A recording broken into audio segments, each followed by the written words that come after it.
Greetings, urban farmers, gardeners, and healthy food visionaries. Farmer Greg here, and welcome to the 407th episode of the Urban Farm Podcast,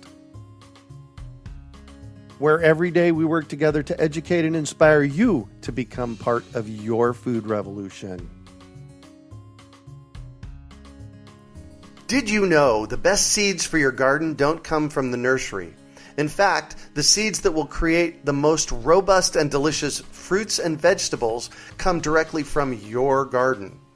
This is because they are uniquely adapted to your growing conditions, better than anything you can buy from a fancy catalog or website. Through the magic of seed saving, it is quite possible to have the garden of your dreams. The best part is, saving your own seeds is surprisingly easy and fun. With a bit of instruction, anyone can become a seed-saving superstar. Let us teach you how in our free seed-saving webinar. Just text SEEDS to 33444 to sign up, or visit seedsavinghacked.org for more information. That's SEEDS to 33444, or visit seedsavinghacked.org. Today on our podcast, we have someone who has become a steward of the soil. We're talking with Steve Szudera about building nutrient-rich soil. Steve is a third-generation farmer from western North Dakota with over 35 years of no-till farming experience building and maintaining soil health. After realizing that the standard farming practices done before he took over the land were the cause of the wind and water erosion, and that the soil was depleted of moisture and nutrients, he converted to no-till farming. He learned very quickly that just one simple practice of not disturbing the soil would allow it to rebuild and recover. He now teaches others how to rebuild and protect the natural commodity of their own soil so that they too can become stewards of their soil. Welcome to the show today, Steve. Are you ready to rock the dirt? Absolutely. Excellent. So I shared a bit about you. Can you fill in the blanks for us and share more about the path you took to where you got today? Sure. I have to go back probably, this is my 37th year of no-till farming, and if I go back to about 40 years before that, we had a place that was into contours. It surrounded two hills. Contour farming is little narrow strips that go around the hill for water erosion. And we would get heavy rains, and then we farmed that. They were in narrow strips, and one strip wound around the hill. It was over a mile long. But when we would get rainstorms, heavy downpours, then we'd have to go back and summer fallow. We would be farming with these two-wheel drive tractors, and you can imagine 12 inches of soil and then 12 inches being washed away, and it was continuously bouncing over those ruts. And when I was doing that as a kid, I thought there's got to be a better way to this. You'd look at all the soil, and it was washed down the hill and in piles. So then we went and actually talked to the extension service, put that into diagonals, and it was better. But then from there, in 1981, I made my first no-till pass. Our district had bought a drill, a Notill Drill, and by district, I mean our extension service, our soil conservation district, and they bought a no-till drill that we could rent, and I actually made my first no-till pass. 1981 was a very dry year. We were in a drought stage. 1982, I bought my first no-till drill, and basically it took off from there. Then in the 90s, we were seeding with bigger drills. They were hoe drills. They were high disturbance. We kind of got ourselves into a monoculture situation with root disease and knew that we had to do something. So we started introducing field peas into the rotation to break up the disease cycle, not knowing the nutrients and the soil health that we were going to build with the field peas. And so from there, I became a student of Dr. Dwayne Beck out of Dakota Lakes Research. He said we have to complete the cycle, meaning that we have to use cool season broadleafs, cool season grasses, warm season broadleafs, and warm season grasses, and we have to alternate that in a pattern. And so we started on that rotational path, and that took us to where we're at today. And today it's amazing what goes on out there. Wow. So a couple of things that I need to know about before we move forward. A no-till drill. What is that? Well, that's a drill that doesn't disturb the soil. Today we have what we call, it's like a disc blade that goes in the ground, and it's at an angle, and it cuts through the residue, and it opens a slot, and in that slot the seed is placed, and then there's a firming wheel that comes along and firms that seed into the soil, along with another wheel that comes and closes that slot. And it goes back to what Dr. Dwayne Beck has taught me. We call it Buffalo 1 and Buffalo 2, because that is what seeded the prairies. Buffalo 1 came along and pushed the grass seed into the smooth soil, or into the moist soil. Right. And Buffalo 2 came along, drug his hoof over it, scattered a little crumbly soil over it, and that's how the prairies got seeded. So we're mimicking that same system, Buffalo 1 and Buffalo 2. Wow. How cool is that? So the other thing that you talked about were the field peas, and I want you to kind of talk a little bit more about the difference that they made, because they're nitrogen fixers. Well, they're not only nitrogen fixers, but they're a different classification of crop. We were in a cool season grass, which is primarily wheat, and we were doing wheat, and we were getting socked by root diseases, common root rot, Pythium, Rhizoctonia, several root diseases. And even though we had moist conditions, had favorable conditions, doing everything we could think of doing right, our yields had started going backwards. So we had to break up that monoculture in that rotation, and with that, it's just a different plant type. It just utilizes the soil differently, and it actually, some of these crops, like if you plant a brassica plant, like which would be mustard or something along that line, in the brassica family, it actually feeds off them root diseases. It actually eats them as food and breaks up that cycle. So we got into the mustards and some of the brassica plants that way as well, primarily being yellow mustard, which actually goes for hot dogs and mustard on the table. So that was one of the rotations that we got into, and that's kind of in there with that cool season broadleaf as well. So the one we struggle with is the warm season broadleaf. Today we use garbanzo beans. We have used some sunflowers. It's not our rotation of choice because sunflowers are a real late crop, and generally it's a decision whether to eat turkey at Thanksgiving time or go combine sunflowers. Oh my gosh, let's eat turkey. Yeah. So you've mentioned multiple times this whole rotation. Can you say a little bit more about that and why it's important to the soil? Well, it's just like if you're sitting down to dinner at night and your wife or your girlfriend or your significant other brings the same food out every time. Say it's some type of casserole, and you have that for, say, 2 weeks in a row. What are you going to do? You're going to get to the point where you're going to start eating less of it and less of it and less of it, and you're going to look for something else.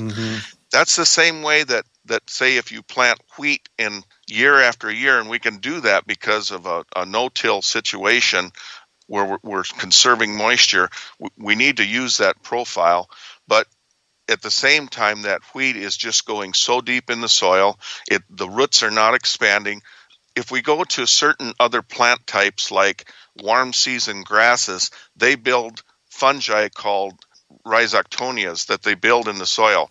And when it builds that mycorrhizae fungi in the soil, it's like root extenders in the soil, so that the next crop that attaches to them, it's like if you stick your arm out and you can't reach something, and then all of a sudden you grab that tool that has fingers on the end of it, then that's exactly what endomycorrhizae does in the plant for the roots. It helps to bring more nutrients into the plant, and quite frankly, the plant becomes more robust and grows with more nutrient density.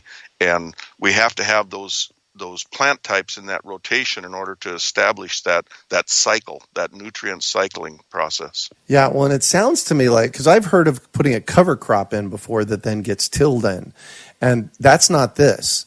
What you're doing is you're actually grouping different crops in a row that are feeding the soil? Yes. We have to remember that the best way to build soil health is with living roots. That's what builds soil health, because everything that's in the soil, all the microorganisms in the soil feed off of living roots. They feed off the exudates that come out of the roots and everything. That's what builds soil health. So the longer we can keep living roots in the soil, the better we are. The disadvantage that we have in my farming area is we get extremely dry in July. So that when we take our crop off, we come back in a lot of times with a cover crop behind that crop to keep the living roots going. Now, to answer your question about cover crops, that's a perfect scenario. But the problem with cover crops is you don't till them. Right. Don't go back in and till them up, because you're breaking that. I phrase it like this: if we look at the devastation from the last Hurricane Michael that just hit the Panhandle or whatever it Florida, was, Florida there. You're doing the same thing with tillage to that world underneath. You're destroying their home. Right. You're ripping it up. And so that's the way that I look at it, is that it's like a tornado or like a hurricane that goes through there and just destroys that. That's kind of some of the misconception. Cover crops are ideal. They're the best that you can, and it depends on the mixture. I hear a lot of people that are planting just buckwheat. They're planting maybe some type of rye or doing something like that, or some type of warm season grass. It has to be a diverse rotation. Our cover crops consist of probably about 4 or 5 different plant types that we'll plant in the cover crop mix, and that's so we get a diverse rotation within that cycle as well going. So whenever I have a guest on my show talking about soil health, I always ask this question, and that is, what is your definition of healthy soil? Healthy soil, and I don't recommend pulling the roots out because you're disturbing soil, but even if you pull out, you can have this big old burly kochia weed out there. Sometimes you have to go out after rain, and I'll do this on occasion. I'll pull that weed out, and if you look at the roots, you're going to find little balls of soil that are attached to the roots. That's soil health. When you take that soil and you rub it between your thumb and your forefinger, and it comes off real nice and crumbly and doesn't go smooth, that's healthy soil. When you start smelling it and it has that earthy smell to it, that's healthy soil. If you smell soil and it has a little bit of a sour smell to it or something like that, that's unhealthy soil. Yeah. But if it smells nice and earthy, and then the other thing you find in it, if like in my farm fields, if I move a little bit of residue out of the way and I see them tails go down in the ground where them earthworms are living, that's a sign of healthy soil. That's a sign of friendly soil, because they want to be in that. They want to be in that zone. Right.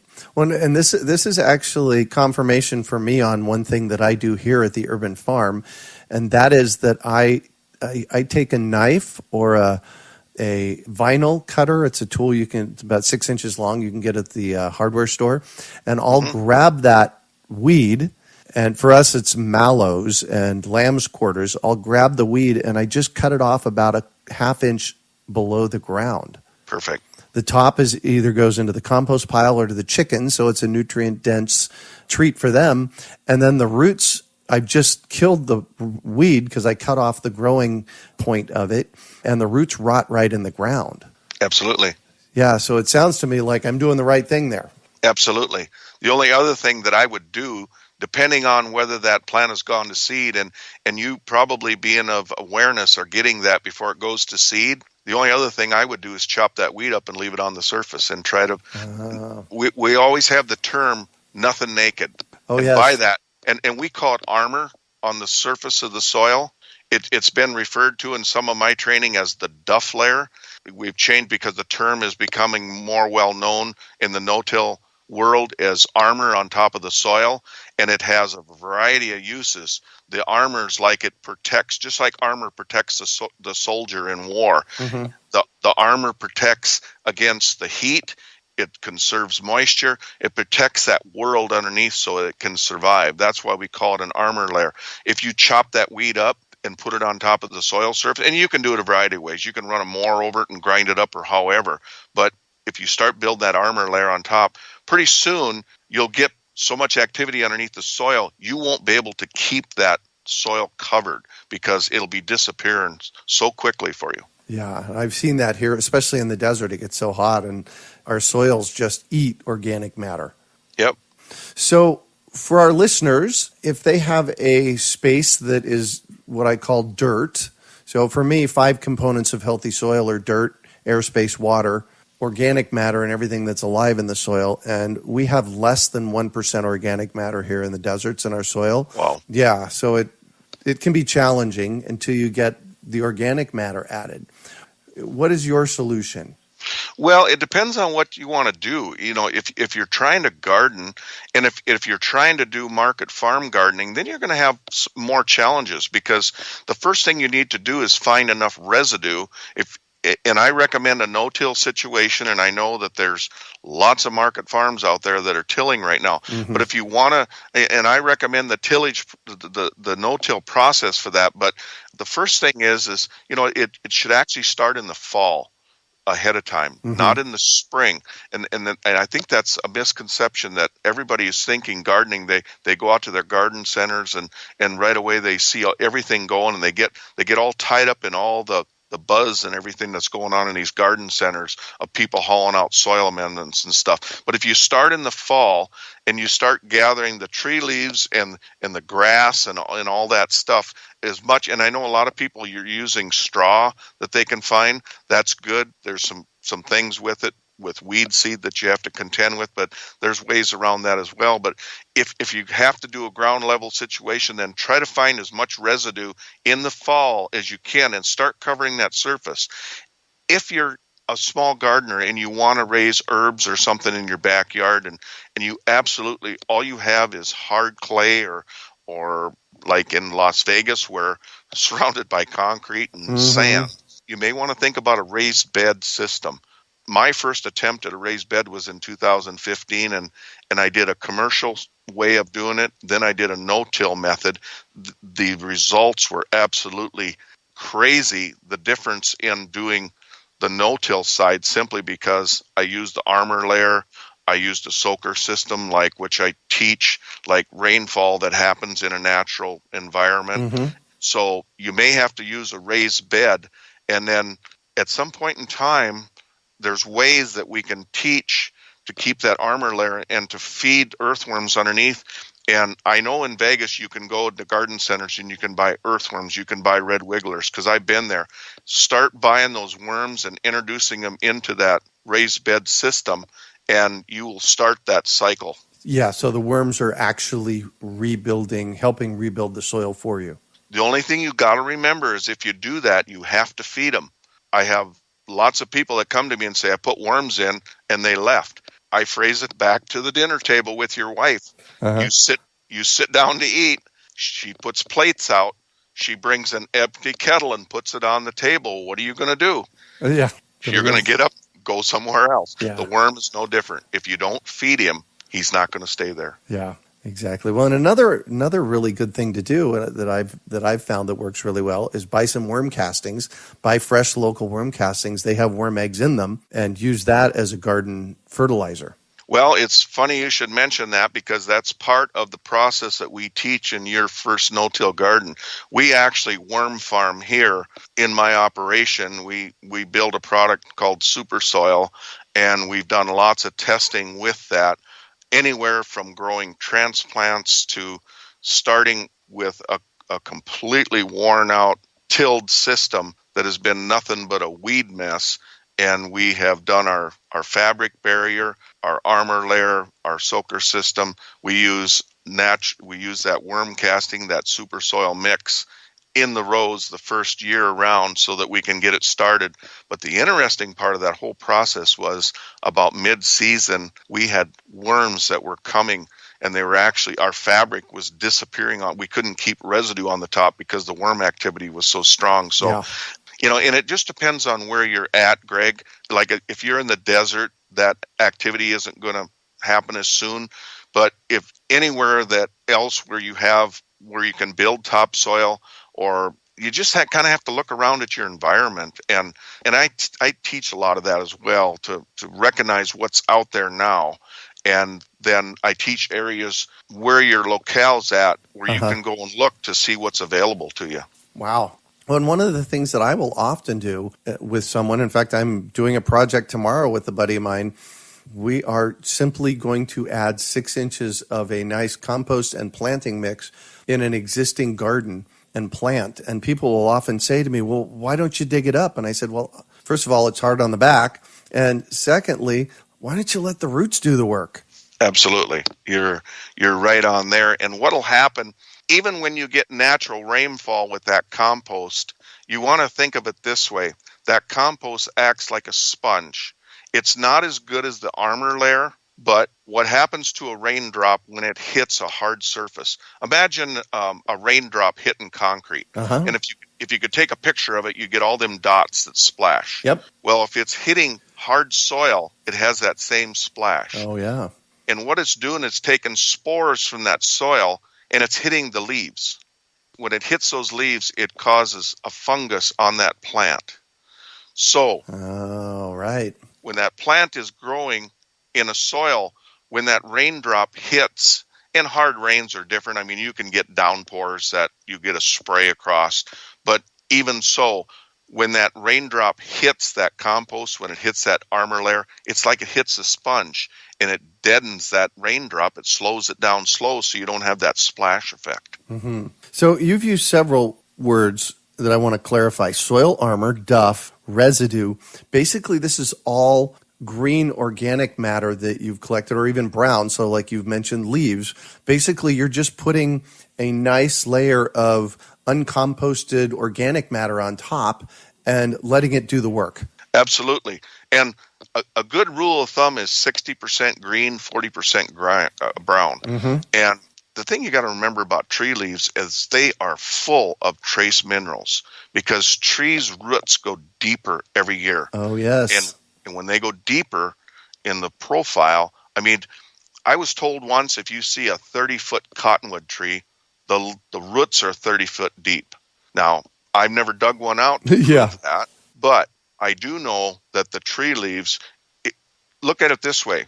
When you go fishing and you go looking for worms in most areas, where do you go? You always go close to a hedge or something that has a leaf cover or that Armour layer on top where the soil's most. If you dig in that soil, it's some of the richest brown, sometimes it's black. Yeah. Because the worms have broke that down so much. So let's create that same environment in our garden. Yeah. So much of this no-till stuff is really just watching nature and letting nature be, is it not? Absolutely. Just letting Mother Nature come back and letting her do her work. And there are so many things that are available out there. Like I said, mainly tree leaves, growing grass, green grass. Green grass is full of nitrogen. Mm-hmm. The green leaves is full of nitrogen because a lot of people put starter fertilizer on their lawns to make it green. But then through the process of photosynthesis, that grass converts that into a nitrate that's actually more available to the plant. Plant roots don't want nitrogen. They want nitrates. Nitrogen burns the root. Nitrates are friendly to the root.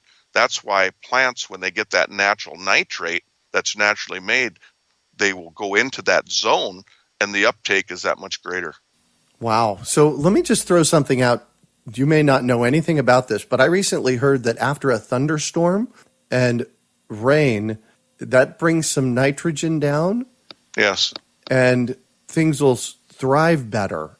Is that absolutely? Yeah. Okay. I didn't know that. And when just a friend of mine said that to me, and it's like, wow, I never noticed that. How does that work? Do you know?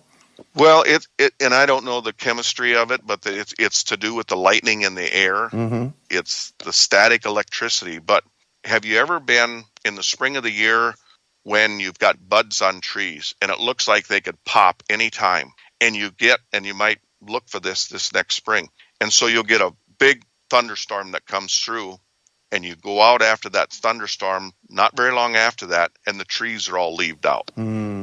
I haven't seen that, but I'll watch for it. Yeah, that's the nitrogen in the air that does that. I can take my wheat field and not being under stress or anything, but you get, and the rain helps it because it gives it a drink. But if you get a lightning storm with it, and especially if it's between the first leaf and the fifth leaf, and you go out in that wheat field, after a lightning storm, and it's almost like it grew a half inch. Man, I love watching nature and mimic things. Yep. Just follow that. Yeah. Cool. Yep. So you've mentioned multiple times your teaching. Tell me about what you teach. How do people find it? What's that about? Well, I'm at tabletopfarmer.com.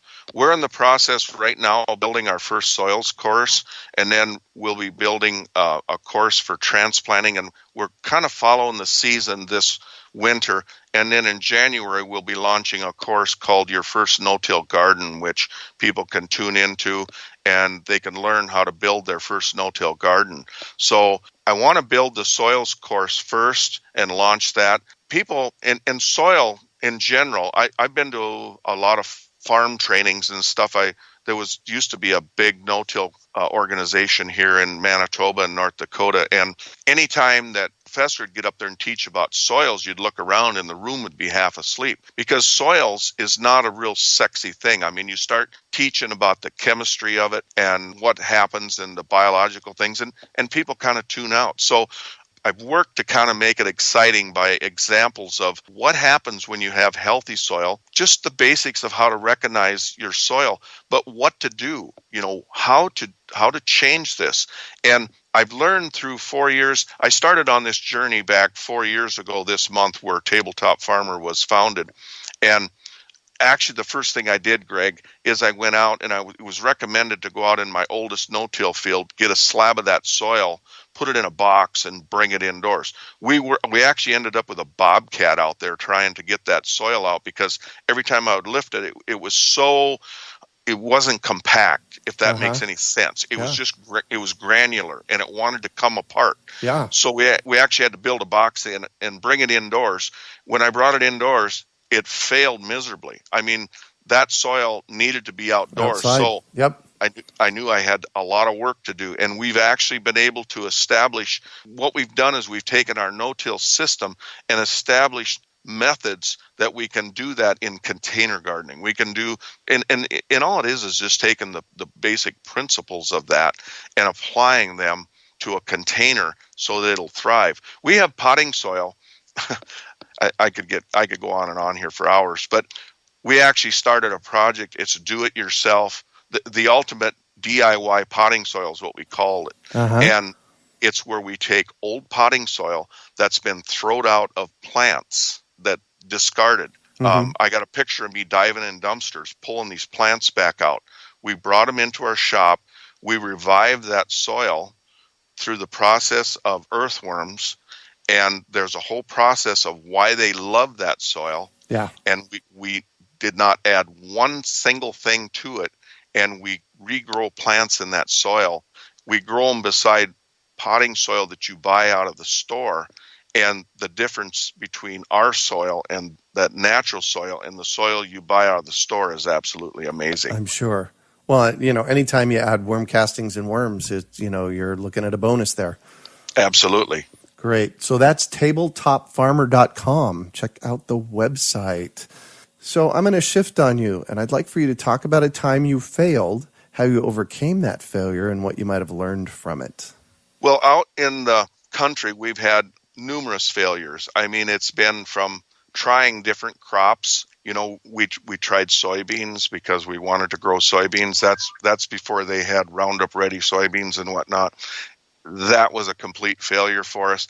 I think the biggest thing that we failed at was just simply high disturbance. When we were using hoe drills to seed with, and trying to incorporate a little bit of tillage in with the process, that was some of our biggest failures. And since we've learned how to manage the residue in the field and create that duff layer on top, we've been able to heal them failures. And a lot of what happens is Mother Nature will heal almost any failure with rainwater. It's pretty amazing. Yeah. Sometimes you have to wait a while for it to rain in this country. We're semi-arid here, but I think some of our biggest failures have been just from trying to change the system that was in front of us a little bit. We wanted to deviate a little bit from it, and the devil is always in the detail. Yeah, I'm laughing over here because there's so much truth to that. I am a big proponent of just go back and watch how nature does things. Yep. Because exactly. as my late friend Toby Hemingway always used to say, nature always bats last. Yep.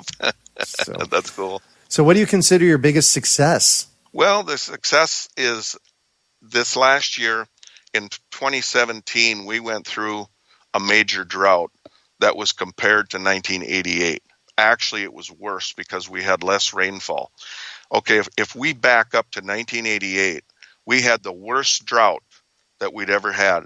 And bear in mind, I was 7 years into a no-till operation. We were in a monoculture state, but we never combined 1 acre in 1988. That means it never got harvested. It never got harvested. No, we never took the combine, or what we call the harvester, out of the Quonset. It stayed there. Mm-hmm. There was just nothing to harvest. It Right. was that dry, that hot. If we fast forward, and it wasn't quite 30 years, it was 29 years to 2017, we had temperatures that started the end of May touching 100 degrees. We got into June, we were into the 100 and single digits, 103, 104, 105. We had less moisture in 2017 than we did in 1988. But in 2017, we ran that harvester over every acre. We combined every acre.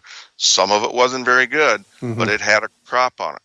What we've learned through that process is that a plant's growth is dependent on about 49% water and 51% soil health. So we built that soil health within the system to where that plant was able to utilize everything that was available to it to push out everything that it had. That's huge. What are the other farmers around you that are till gardening or till farming saying about this? Are they taking notice? Well, this area has converted. You find very little tillage in this area anymore. It has, we had some pioneers to the south of me, not very far, that started no-tilling earlier than I did. And there was 2 guys, and they actually were the pioneers that drove the no-till movement. And we watched that. They were instrumental in getting that no-till drill into that soil conservation district so that we could move forward. And if you get out of this area, we're in a little pocket here of, I don't know, probably 100,000 acres, maybe a little bit less than that, that's tillable in what we call Golden Valley. And most of what's here is no-till. I would say we're probably about 95%. So that being said, there's still the rotational aspect, and not all those people are practicing those rotations, and you can tell it in their crops. Yeah. So what drives you?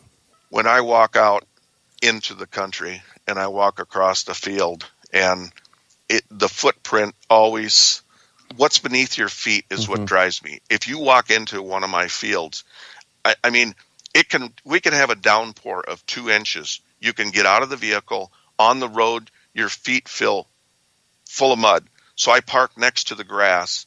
I can walk across my field and never get my shoes muddy because I have that infiltration rate built where that water goes into the profile. It's not making the slurry mud on top of the soil. When I watch those plants spring up through that soil that I've planted and the robustness behind it, that's what drives me. Just being known that I'm making a small change in this world, bringing it back to Mother Nature. Oh, beautiful. Thank you for that. If you could recommend one book for our listeners, what would it be and why? Well, he actually has 3 books out, but probably one of the ones that I enjoy the most, it's by David R. Montgomery. It's Growing a Revolution, and it's got a subtitle, Bringing Our Soil Back to Life. And he just talks a lot about the geology of soil and where it's gone over the years. And the first part of the book is kind of like doom and gloom because it's like, oh my God, we're just headed for disaster. But the last part of the book, he talks about what we can do to bring that soil back to life. And there's an ending to this, that if it's our choice to change this, and we have all the tools, we have more tools available to us now to change this whole thing with soil health than we had back when I started. I mean, it's knowledge. The knowledge is, we had no knowledge. when I started in 1981, there was nothing out there. The internet wasn't even hardly existent then. Right. And all we had was a few books, and I had to rely on these two people to the south of us. Then Dr. Beck came along and taught us, a lot. So David has done an amazing job at traveling. He travels even overseas to see what's going on over there, and he brings that all to the forefront. So his book is what I would recommend. Perfect. What was the name of it again? It's called Growing a Revolution. Perfect. And what one final piece of advice do you have for our listeners? Don't till. You till, you kill. Yeah. And by that, I mean you kill in two ways. People till to kill the weeds on top. That's their primary thing. They till to amend the soil, think they're doing good, but they don't realize what they're killing in the process of doing that. All the soil life. Yep. Yeah. Well, thank you so much for joining us on the show today, Steve. Thank you for having me. It's been a privilege. So how can our listeners get a hold of you? They can get a hold of me through my email at Steve S, that's STEVE, and then S as in Sam, at tabletopfarmer.com, or they can go to the website, tabletopfarmer.com, and they'll find my email address at the bottom. They can email me anytime. I monitor my emails on a daily basis, so Perfect. If they have questions, I'll answer them. All right, cool. You can find show notes from today's podcast at urbanfarm.org/tabletop farmer. We are your urban farming resource. You can find our podcast on iTunes, Google Play, Stitcher, and iHeartRadio. Also visit urbanfarm.org to find articles, podcasts, webinars, courses, and more. Well, that's it for today. Thanks for joining us on the Urban Farm Podcast. Claiming your inner urban farmer is easy. Grow food, share it, and name your farm. Then let the world know you're an urban farmer while supporting our podcast. Pick up your Urban Farmer bling, hats, and t-shirts at imanurbanfarmer.com. We hope you enjoyed today's episode of the Urban Farm Podcast. Remember to listen for tips, advice, and resources to help you on your journey with urban farming. You can find us on the web at urbanfarm.org or send us an email to podcast@urbanfarm.org. In the words of Vincent van Gogh, great things are done by a series of small things brought together. Be encouraged that with each lesson learned and skill developed, you are one step closer in the direction of your dreams.